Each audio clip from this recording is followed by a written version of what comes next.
Ladies and gentlemen, good day and welcome to Oriental Carbon and Chemicals Limited Q4 and FY21 earnings call. This conference call may contain forward-looking statements about the company, which are based on the beliefs, opinions, and expectations of the company as on date of this call. These statements are not the guarantees of future performance and involve risks and uncertainties that are difficult to predict. As a reminder, all participant lines will be in the listen-only mode, and there will be an opportunity for you to ask questions after the presentation concludes. Should you need assistance during the conference call, please signal an operator by pressing star then 0 on your touchtone phone. Please note that this conference is being recorded. I now hand the conference over to Mr. Akshat Goenka, Promoter and Joint Managing Director of Oriental Carbon and Chemicals Limited. Thank you, and over to you, sir. Good afternoon and a very warm welcome to everyone. Along with me, I have Mr. Anurag Jain, our CFO, and SGA, our Investor Relations Advisors. Before we begin, I hope you and your loved ones are in the best of health and keeping safe by taking all the COVID-related precautions. I hope you have received our result and investor presentation by now. You can view the same on our company website. I am delighted to share that the Board of Directors have recommended a final dividend of Rs 10 per equity share of Rs 10 each. This is 100% of the face value. In addition to the interim dividend declared of Rs 4 per equity share in November 2020. Thereby giving a total dividend of Rs 14 per equity share for the financial year ended 21. Coming to the performance of the company, financial year 21 began with lots of challenges due to COVID-19 pandemic and the consequent lockdown during quarter one. However, we have ended the year on a strong note. The outburst of COVID-19 pandemic had caused severe disruptions in business operations across industries. However, as the economy started to unlock gradually, we started witnessing recovery in demand. Our business operations started to pick up pace and we saw gradual improvement in our production levels. We started seeing recovery in our business trajectory starting second quarter with normalization of replacement and OEM demand in the domestic as well as international markets. This growth momentum has sustained in quarter 4 FY21 and we have reported a top line growth of 21% compared to previous year quarter 4. For the year 21, the company has clocked revenues of 344.7 crores. In the current business environment, we have seen an increase in raw material prices which continued into quarter 1 of FY22 as well and hence is impacting margins in the current quarter. However, we are continuously focused on implementing measures towards controlling costs and improving operational efficiencies. Both our plants at Dharwada and Mundra are running normally despite the second wave of COVID, and we are taking all necessary precautions at all our workplace. Our expansion project is facing delays on account of hampered civil work, which again due to unavailability of labor and mobility issues for procuring machines due to the localized lockdowns that were in effect across the country in April and May. With the unlocking and the pickup in various activities, we now expect the projects to be commissioned by October 2021. Also, I'm very pleased to announce that OCCL has been awarded with the EcoVadis Gold Sustainability Rating. This places OCCL among the top 6% of companies assessed by EcoVadis globally during the year. This is a very good achievement, and we are very focused on being responsible and sustainable. OCCL addresses the demanding requirements of the tire companies worldwide in terms of quality of product on one hand and superior service on the other, often collaborating with them to work out unique solutions. We are long-term suppliers to most of the prominent global and Indian tire companies. We are focused on leveraging a strong execution track record to help us increase our wallet share with existing customers. Continuous investments in technology and R&D enables us to develop our product further. We will be focused on consolidating our dominant position in the Indian market while increasing our penetration into those markets where we have low penetration right now. To conclude, it has been a good year for us despite external challenges.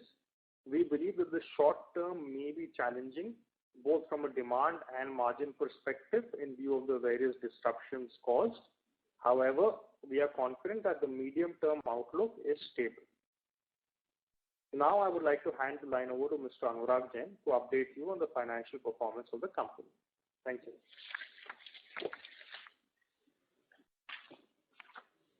Thank you, Akshay. I will take you all through the standalone financials of the company. Total income for Q4 FY21 was up 21% year-on-year to rupees 106.9 crores as compared to rupees 88.3 crores in Q4 FY20, driven by sustained demand momentum post strong Q3 FY21. EBITDA for Q4 FY21 stood at rupees 38.7 crores as compared to rupees 29 crores in Q4 FY20, a growth of 33% year-on-year. EBITDA margins for Q4 FY21 stood at 36.2%.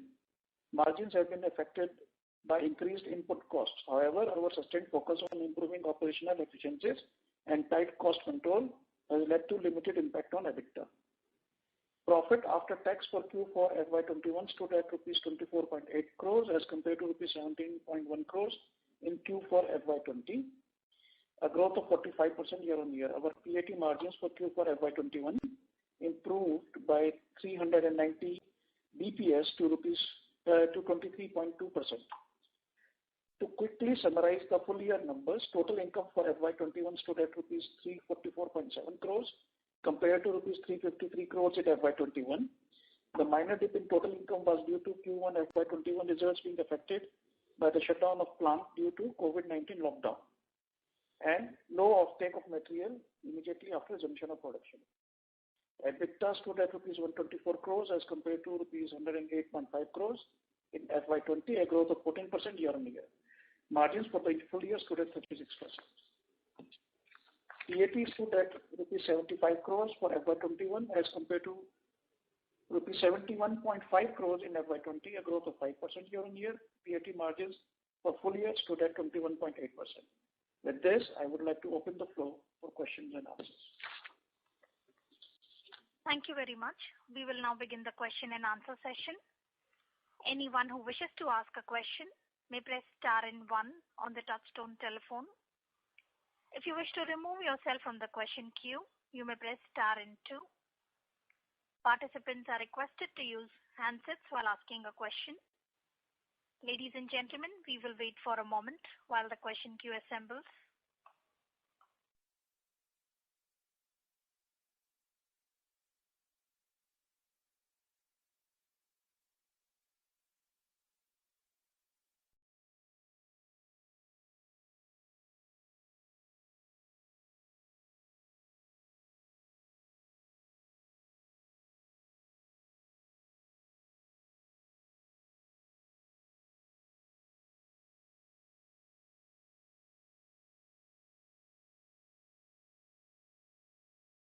Participants, to ask a question, you may press star and 1 now.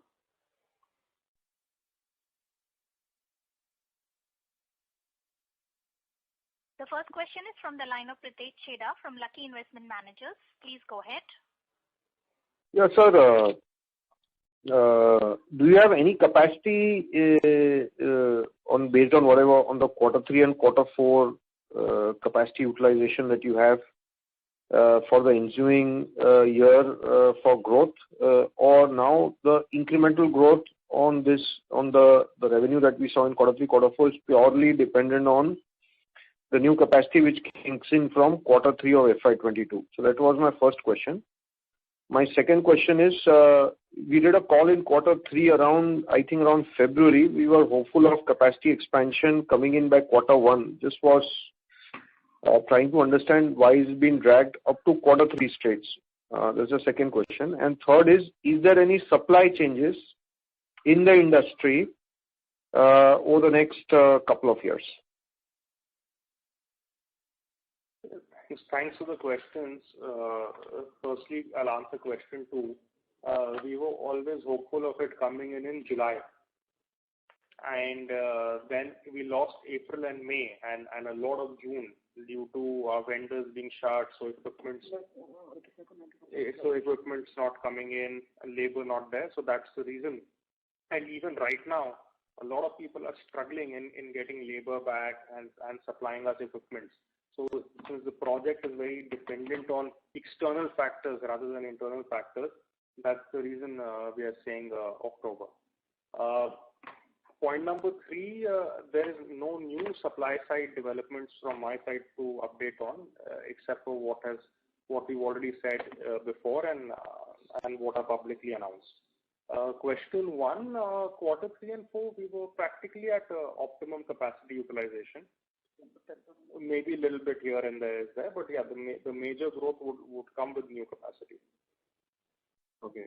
Just on that supply side, sir.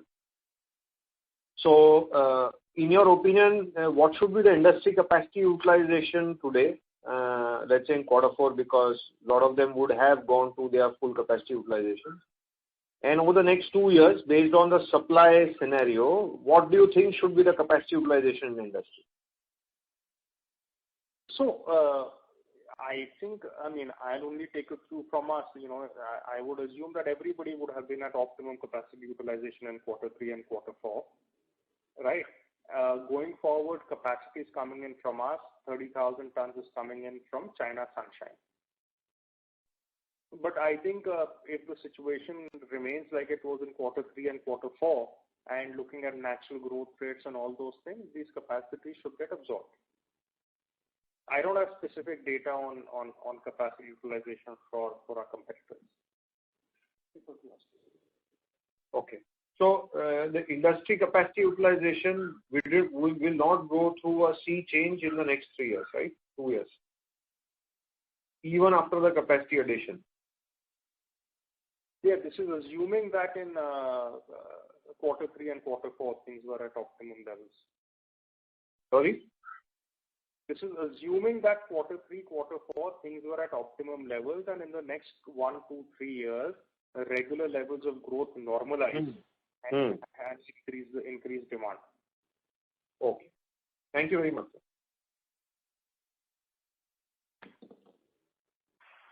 Thank you. The next question is from the line of Anuj Sharma from M3 Investments. Please go ahead. Yeah, thank you. Am I audible? Yes. Yeah, thank you. Just on the previous question and extension of the same. So, how is the pricing behaving? Can you just give some insights on how the pricing is behaving and what is the outlook on pricing? See, the pricing is, there was no sea change in the pricing during the last 6 months. But with the increase in raw materials, we are expecting prices to go up from next quarter to absorb the increase in raw materials. All right. But as you said, on the supply side, there has been a delay and the demand continues to be optimum. Do you expect some changes on the pricing side, given that it's more the demand is more secular? So that is why I said that looking at this, we think that we will get the pricing from next quarter to absorb the increase in raw material prices. Okay. So I'm just going beyond the raw materials. So just beyond the pass on, there is no outlook you have on beyond the. Currently, we cannot say that it will increase. If you are saying that whether the whole margin will bump up from what it was in Q3 and Q4, I would not say that. All right. Thank you. And my next question is, on the cash balance, how are we deciding how much cash we'll require, and how are we thinking about the cash utilization? So as of now, we are looking at utilizing cash in alternate investments, which are showing up in annual report as well when they come out, and that is where we are doing it. we are also keeping some cash available to offset our debt, so that that option is always there, and you're not running a high debt environment. And and then as appropriate, we'll see what needs to be done. Okay. So lastly, last question on the alternate investment. What is the final or the total commitment we have decided? Is there any change on that? And what is the expense structure of this alternate investments? So as of now, the committed investments towards these alternate investments would be ballpark roughly 60 crores. And we are quite comfortable taking it to around 20% of our net worth, or gradually over time, and our net worth will also keep increasing. What was your second question regarding that? Expense? Yeah, what is the expense structure of this alternate investment? What do you mean by that? What is the cost of management, the fee structure? You're saying it's different. It's different because a lot of investments are done directly where there is hardly any fees. Some of them are, a little bit of them are through funds, which has a standard fee. It's very different.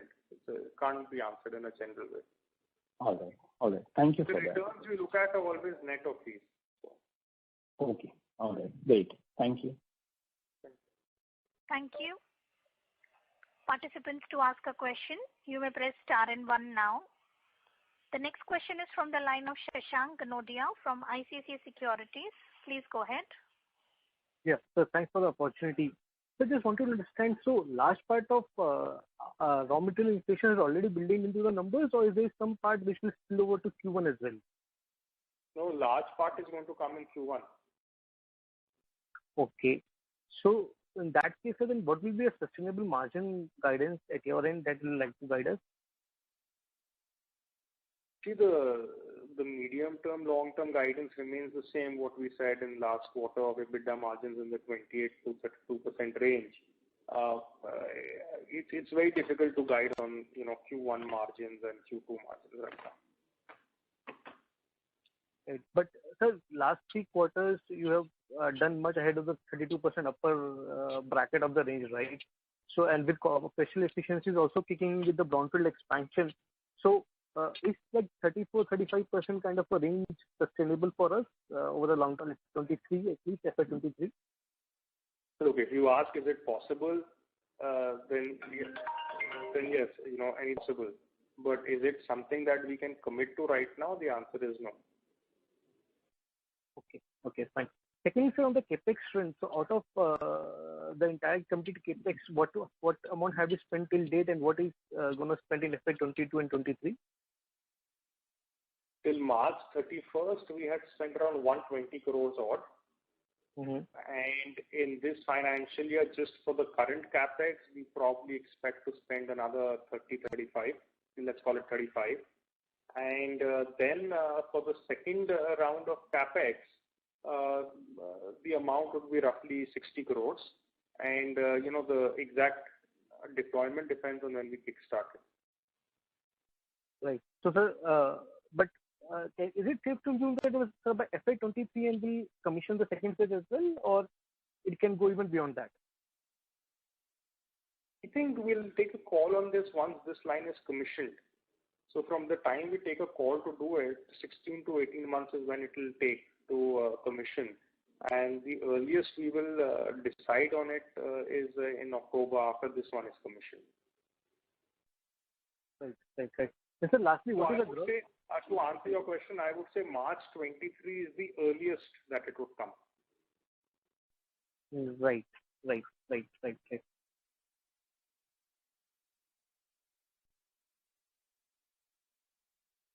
your question is answered? Yeah, I was just asking what is the gross debt on books and what is the trajectory going forward for us? Sorry, I didn't hear the question. So what is the gross debt on our books balance sheet on the standalone basis and the trajectory going surplus cash on balance sheet as well? So the total debt as of 31st March, including short-term and long-term, was 178 crore rupees. Any repayment for the next 2 years? So next 2 years, if you are looking at the end of the next year, we think that it will be around 180 to 185 crore rupees by the end of next year also, considering the capex which is there and the repayments which are there. Right.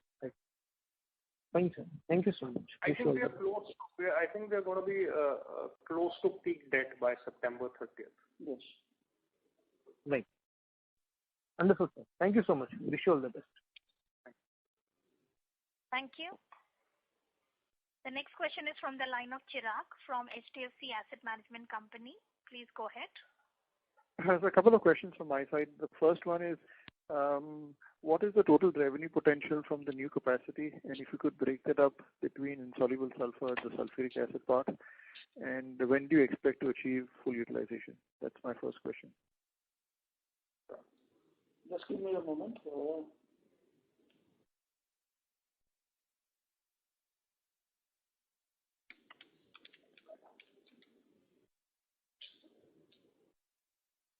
So the total revenue potential would be about 140 crore rupees, 130 to 140 crore rupees for the two lines. And can you break that up between the two lines, please?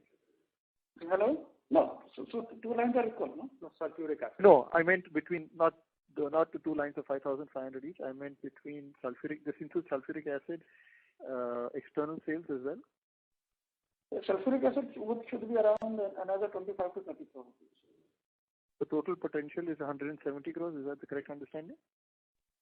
So basically what Anurag is saying is that line 1 should give around 70 crores and sulfuric acid should give another 20-25 crores. And then line 2 should give another 70 crores. Got it. That's great. The second question is, in terms of, growth for the last few years has been on the slower side. So you've grown 5 years CAGR revenue at sort of 4% and 3 years at around 5%. And we understand that there are opportunities within insoluble sulfur, but we also recognize that the company has looked at outside opportunities within chemicals, but outside of insoluble sulfur. And any thoughts on that? And if you could just maybe just comment on that, that would be helpful. So, no, Chirag, thanks for the question. So we did review various things outside insoluble sulfur, but none of them, in a related space fructified. And we dropped the idea of doing anything in the related space. Now, the question then comes is, are we going to do something in an unrelated space? And frankly, as per what our internal deliberations and discussions right now are, is that I don't think we are poised to do anything in a totally unrelated space. And sorry, I didn't catch that. You're opposed or unopposed? No, we are right now not keen on venturing into an unrelated space, which is not directly related to insoluble sulfur. And the ecosystem around insoluble sulfur, around tires, around rubber chemicals, is something that we have reviewed and exhausted as of now. And when going back to the earlier question, when do you expect to achieve full utilization of both lines? Okay. Anurag, do you have the figures for this? When do we expect to achieve full utilization of both the new lines? By the year 24-25, somewhere in the second half of 24-25. So the first line we would hope would be in the next financial year. That would be a hope, depending on how the growth rates come and how the new approvals come. And, by the end of FY23. Correct. By the end of calendar year 22, early calendar year 23 is when we expect to achieve full utilization for the current line. And I think it's a bit early to talk about when we expect to achieve full utilization of the next line, because we're going to review the scenario in September and October. That's when a lot of our approvals and orders are supposed to come in for calendar year 22. So now if everything comes in smoothly and we have very good visibility on the current line, that's when we'll pull the trigger to expand the other line. And then that would basically be commissioned by March, April 23, assuming we pull the trigger to start it at the end of this year. And then that would take its own few months to ramp up. Sure. Could you speak about the alternative investments? What are they in right at the moment? Sorry, please repeat. you mentioned alternative investments of, I think, 60 odd crores. So Yeah. in what fund, what's the format, in which funds, what type of funds have you invested in? Sure. So I can speak about it, and when our annual report is published in the next few weeks, all the data as on 31st March, which is around 30 odd crores, along with commitments, will be published. But these are various, I would say, a lot of opportunistic investments that have come about, as well as some focused ones. Would you like me to go through each one right now, or we can, the more meaningful ones would be helpful. So of this 30 crores, what would, and the commitment of 30, what are the larger investments? So the larger ones out of the commitment of 60 would be funds, right? Funds like Fireside Ventures, funds like India Quotient, and some high yield debt funds which are doing very well. In terms of these are either high yield private equity or some form of equity funds. Correct. There is no public markets. Firstly, there is nothing in public markets. Now, if you want to, some other marquee names that you may be familiar with, which has actually given a stellar return on paper, is ShareChat, that has been in the news recently. We got in at a very good valuation. It's already gone 2-3x in 6 months. Similarly, things like Blue Tokai, something like a Bira has doubled in 6 months from when we invested. Another company where we invested money in March. These are directly invested in the company. So Blue Tokai, for example, you would have invested directly into the company, not via a fund.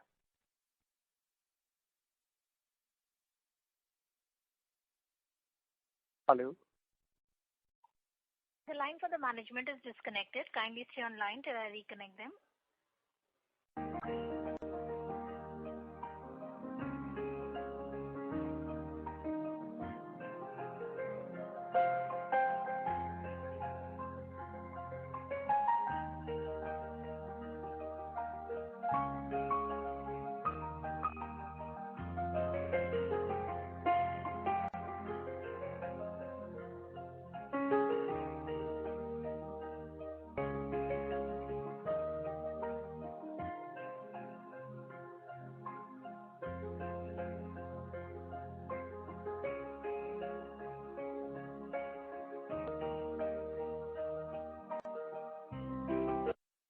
Ladies and gentlemen, we have the management line reconnected to the call. Thank you, and over to you, sir. So sorry, we got disconnected. Apologies for that. Chirag, did you catch my entire answer? No, I got part of it, but my question follow-up to that was, so companies like Blue Tokai you would have invested in directly, not through a fund. Correct. So the larger investments, if you talk about out of 60 crores, the larger checks that comprise that would be through funds. Smaller checks would be direct. But right now a 30 crore investment and a 30 crore commitment. Is that right? Like the co-invest or like, through the network. Because you see, in the last year, a lot of companies, as you know, went through a lot of distress. And they were forced to raise funds at, very good rates and very good opportunities. And what happened is plenty of the existing investors did not have the liquidity or did not want to commit more capital to exercise the pro rata. So people like us got the opportunity to participate at rock bottom rate. Sure. And this is a 30 crore investment at present with a 30 crore commitment, additional 30 crore commitment. That's correct. And also the reason for that is because, as you know, in the fund structure, you make a commitment which is drawn down over 4 years. Understood. So my follow-up to that is that, obviously our base business is a manufacturing entity, and our payout is still extremely low. Despite the fact that you have paid out 14 rupees, the payout as a percentage of profit remains very low. And hence, wanted to understand the rationale. We understand this commitment of 60 crores has already been made, but the comment that you will go up to 25% of net worth and last year's net worth will take you to around 100 crore investment. So the justification for increasing investments further from here is what we'd like to understand when the payout ratio is as low as it is. Look, it's a valid point, and it's always a point. I would say that one has to look at it from a point of view of returning money to shareholders versus earning a good return for the shareholders. I think that's where the conversation has to come to. And And I think let me give your point more thought and then circle back to you and answer it in a better manner. So what we would look, certainly, I think all minority shareholders, these kind of investments, we understand the commitment of 60, but we would look to see that any investment above the 60 is done in an individual capacity. So you can pay out the money as a dividend, and then individually promoters can do that in their own individual capacity. Because as shareholders, we are keen to invest in Oriental Carbon. We are not necessarily keen to participate in Fireside or Blue Tokai or others.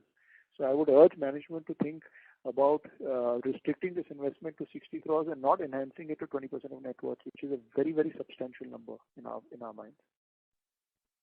I think fair enough and point well taken, Chirag.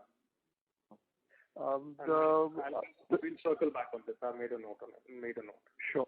The last question I had was, I believe Eastman has sold out their insoluble sulfur business to One Rock. So do you see any impact of that? So yes, this is certainly there. They have sold it out. I believe the price that has been declared is around $725 million. Impact on that, I think it's too soon to say how it's going to shake out. The deal hasn't closed. It's expected to close in the next few months, and then we have to see what happens in the market with that. Sure. Great. Thank you very much. I think the deal value certainly seems, quite less to me, if I had to say it that way. Could you have a sense in terms of what would be the revenue or profitability of the businesses sold? Because I know it's not just insoluble sulfur; it also includes something else. Yeah, we don't have exact figures, but if I had to make a wild guess, this seems to be in a EBITDA multiple of maybe 6 to 8, somewhere in those single-digit regions. Sure. Yeah. Great. Thank you very much, and all the best for the coming year. Thank you. The next question is from the line of Dixit Doshi from Whitestone Financial Advisors. Please go ahead. Yeah, thanks for the opportunity. Most of the questions have been answered. Just a couple of small things. What would be the cost of debt currently? And you mentioned that, our capacity of 10,000 is coming and Sunshine is coming up with 30,000 tons. What would be the current global capacity?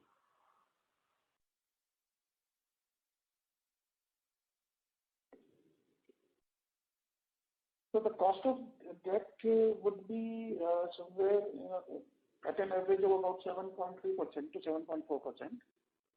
And as far as global capacities are concerned, they should be around 300,000 tons. Okay. And one more thing. Last time you mentioned that, this 41,000 tons of capacity is coming up between OCCL and Sunshine, but there is some reduction in the reduction is also going to happen in one of the Japanese plant and Eastman plant. So post this expansion, do you feel that reduction will happen? Post this deal of Eastman, will the capacity of will they be looking for shutting down the plant, or it may not happen? I think the Japanese plant has already happened, but we don't know what will happen in the future because it has already been taken up by One Rock. So it will not be right to speculate just now what steps they will take with that company in the near future. Okay, fine. That's it from me. Thank you. Thank you. We would like to remind participants that you may press *1 to ask a question. The next question is from the line of Abhishek Datta from Prabhudas Lilladher. Please go ahead. Hello, sir. I just wanted to know, has there been any significant disruption in the month of April and May, and how is it looking like in the current month? Has there been any significant reduction in the other month of the sales? Yes, there has been an impact on sales, especially in the month of May, which is going to continue in June. April was okay. But in May, there was a reduction in demand, especially in the domestic market. And that reduction continues in the month of June. But we hope that with everything opening up and the tire and the auto companies now started remanufacturing again, it should again ramp up from July onward. Okay, if I have to just in percentage term from Q4 levels, what will be the impact? Just ballpark, what kind of downside was there in the month of May? That's with a reduction. And but I will not be able to tell you exact percentages because we do not discuss the quantities here. Okay. And in terms of raw material price, okay, I will tell you, in the domestic market, there has been a reduction of more than 20%. Okay. And so raw material side, is the pricing upswing still on, or has there been some softening because there has been softening in prices of other chemical prices also? No, unfortunately, in our case, what has happened is that they have attained stability in the last 3 months, but we do not see any softening as of now. So they have been increasing incessantly for the 6 months till April, and now they have been more or less stable since then. But we are not seeing any softening. We were expecting some softening in the month of May or June, but unfortunately, it has not happened till now. Okay, sir. Okay, sir. Thank you so much. Thank you. Reminder to the participants, anyone who wishes to ask a question may press star and 1 at this time. The next question is from the line of Rohit Nagaraj from Sunidhi Securities. Please go ahead. Yeah, thanks for the opportunity. So, pardon me for my limited knowledge, but as I can see in terms of our capacity expansions, these have happened at the rate of 5,500 metric tons on a consistent basis.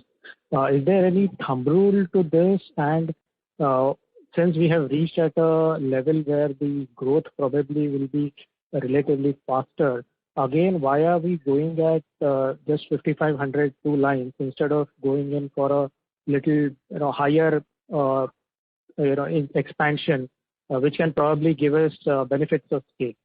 Thank you.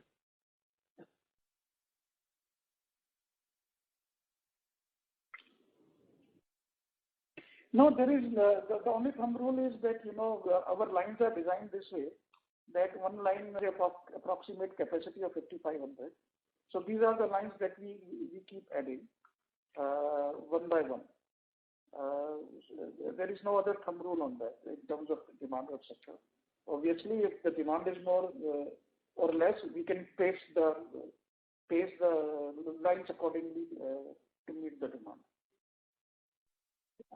Right, but as I can see historically, every after a couple of years, we have seen that there has been a capacity addition.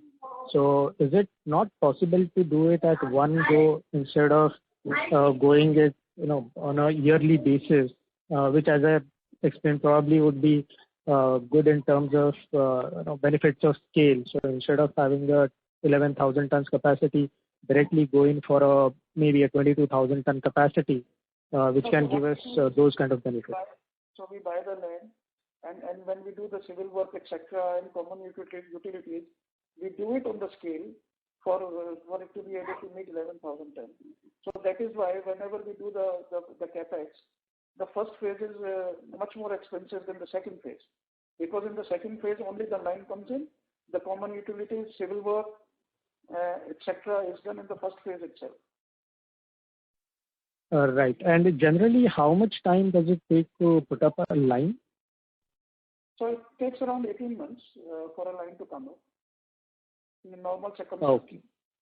Yeah. Right. So we have to plan probably a couple of years in advance if we, if we gauge that there would be certainly a demand increase. Yes. Right? Yes. So ideally, we would like to see the demand 2 years ahead and then put up a line.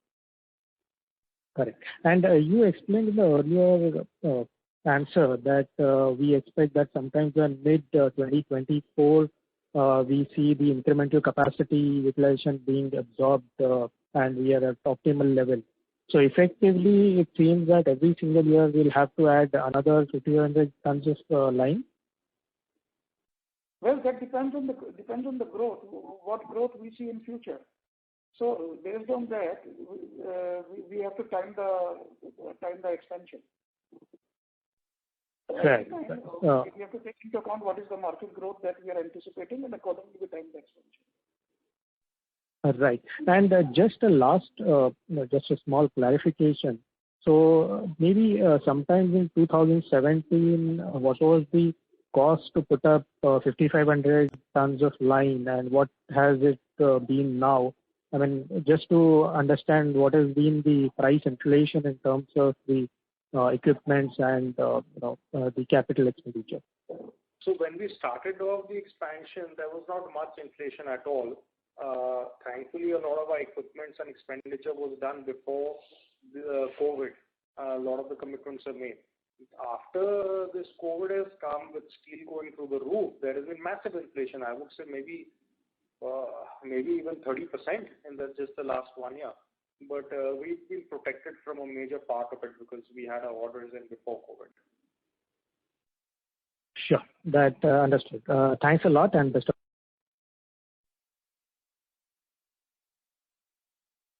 Thank you.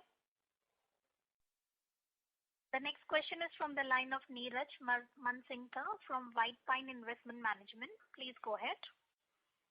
Sir, hi. I just wanted to know your subsidiary Duncan Engineering. Can you give your thoughts on what you see going ahead and how you see the investments in that firm and where are the businesses, and some more color on that would be useful.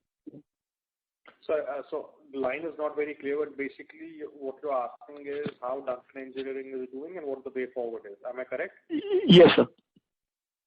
So Duncan Engineering performance continues to improve, as is evidenced from its numbers. The cash position also keeps improving. In the last year, we've beefed up the team. We've brought in new people in engineering and in procurement and all these kinds of areas. And now, in terms of growth for that company, that will come from new products, better products, and new approvals. They have different approval things like EIL approval and all those kinds of things. And then approvals in, the PSUs like BHEL and NTPC and places like that. So working towards that, and then the growth should be good. Can you give more color on whether you are planning to invest more money in the firm and? We're not planning on investing more money from here. That I can tell you. Okay. And long-term prospects of having this business as a core business, or is it ultimately sell off or hive off? When that is decided, you will be the first to know. No, the reason I'm asking you is because sometime back you just mentioned that you're not having much ideas of investment, right? You don't want to enter to unrelated space, but this is a space you are present, so that's why I was wondering. No, there is nothing on the table to invest further. Okay. Thank you very much. Thank you.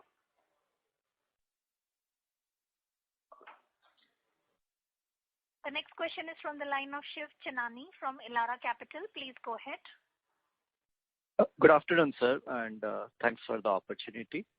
So just wanted to have your view on how do you see Oriental Carbon evolving, let's say, over a 5-year time frame. The reason I'm asking this question is that, clearly, let's say, once the new capacity is on, it will be generating anywhere between 150 to 200 crores kind of an EBITDA number. I mean, depending on cycle and a whole lot of other things, but which will sort of, make it self-sufficient in terms of, the new expansions going forward. So how do we see, Oriental Carbon? Is this a company which sort of, grows along with the underlying industry growth, which generally is a single-digit kind of a number, and hence, consequently throws out a lot of cash, and of course the management takes a call on, how and where to deploy that cash, or there are some other thoughts around it. So if you can just give me a color, like how should we look this company over a 5-year period? So right now we are basically focused on selling out the capacity that is going to come on stream. And if we look at our overall tonnage numbers that we sold in the year ended March 31st gone by, and if you look at the potential capacity that we'll have, 3 years from now, there is still a huge delta to cover. And covering that delta on its own is also going to give a lot of growth. Beyond, no, we have not, thought of anything else. So if you had to push me to pick one of the two options that you suggested, then the first option where the company grows with the underlying growth and throws up cash. Right. And so again, I mean, a follow-up to that is, and again, which is probably an extension of what Chirag asked earlier. I mean, is the company at some point of time going to decide on its capital allocation policy and say that, we are going to sort of pay out this much of, as a percentage of profits to the shareholders, which can be a mix of dividend and a buyback. And this is the kind of cash we are going to deploy in surplus investments. I mean, no, I think that's a fair point that Chirag has raised, and now that you followed up on. Sooner rather than later, it appears we will have to chalk out a policy and come out with it for the shareholders. Sure, fair enough. Thanks a lot, and all the best.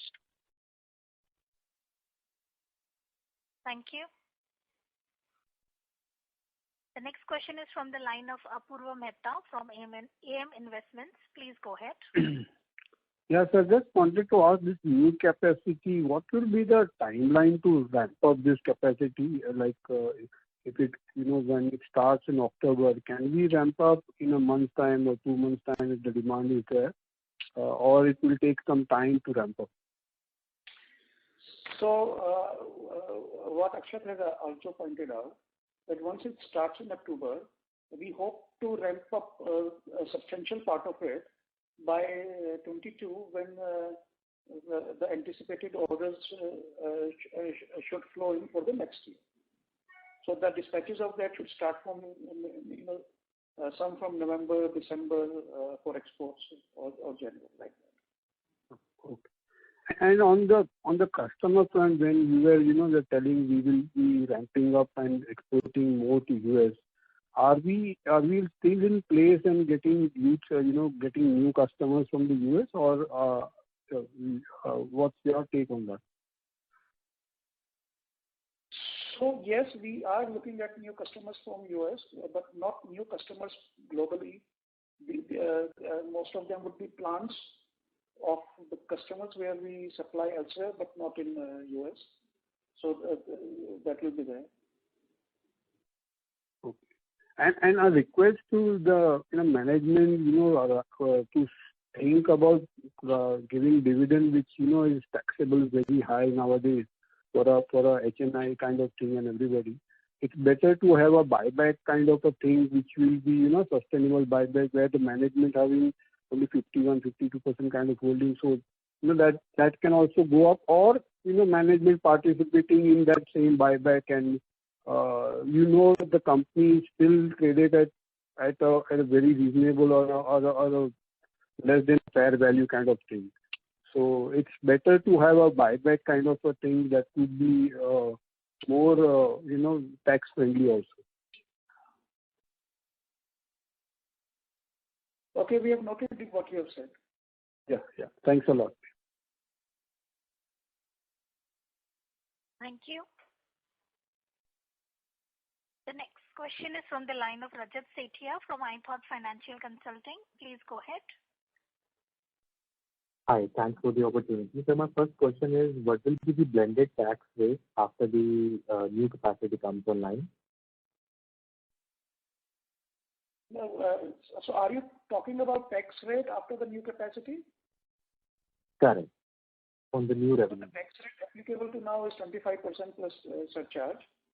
So that is the rate which will be applicable to us. Obviously, we have some MAT carry forwards, so the outflow would be on MAT basis only. So which is around 22%? MAT का कितना रहेगा? 20 रहेगा करीब आता है. 18, yeah, it will be around 18. The outflow will be around 18%. Okay, all right. And the second question is about the capacity extension. So once we are done with the ongoing brownfield capex, is there room to grow in a brownfield manner after this? I didn't get your question. No, there is no room to grow brownfield after this. Okay. Okay. And let's say after a couple of years we decide to grow in a greenfield manner. So what kind of cost differential will come? So today we are spending around 220 crores for 11,000 tons. What kind of capex can it take for the similar capacity in greenfield? I think in today's prices for greenfield, 220 would have, ballpark become 300 or more. 300. So at some point in time we will have to undertake that. So at those levels, at that cost, what do you think of the IRR that can? So there is no payback today. There is no payback for greenfield today for anybody. Okay. Then how do you envisage our supply scenario from our side, our capacity and all after 5 years?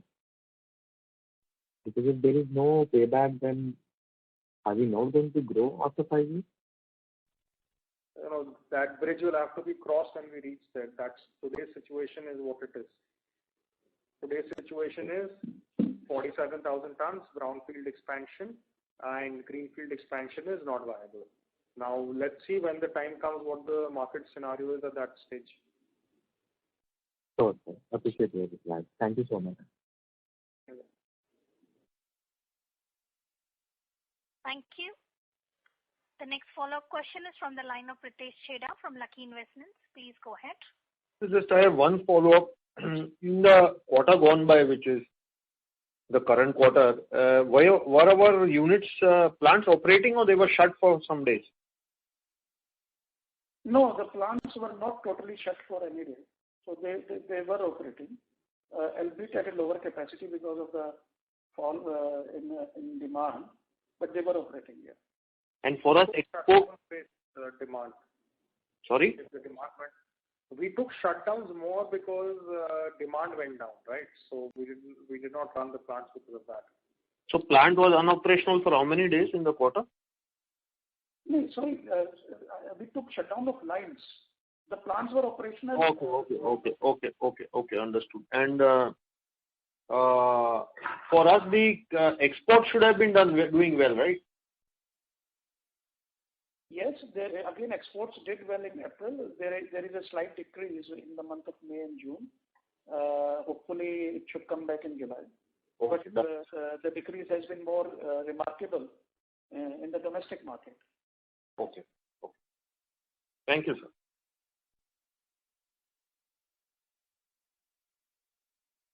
Thank you. Due to the time constraint, this was the last question for today. I would now like to hand the conference over to the management for closing comments. I take this opportunity to thank everyone for joining on the call. I hope we have been able to address all your queries. For any further information, kindly reach out to us or Strategic Growth Advisors, our Investor Relation Advisor. Thank you once again. Take care. Thank you. On behalf of Oriental Carbon and Chemicals Limited, that concludes this conference. Thank you for joining us, and you may now disconnect your lines.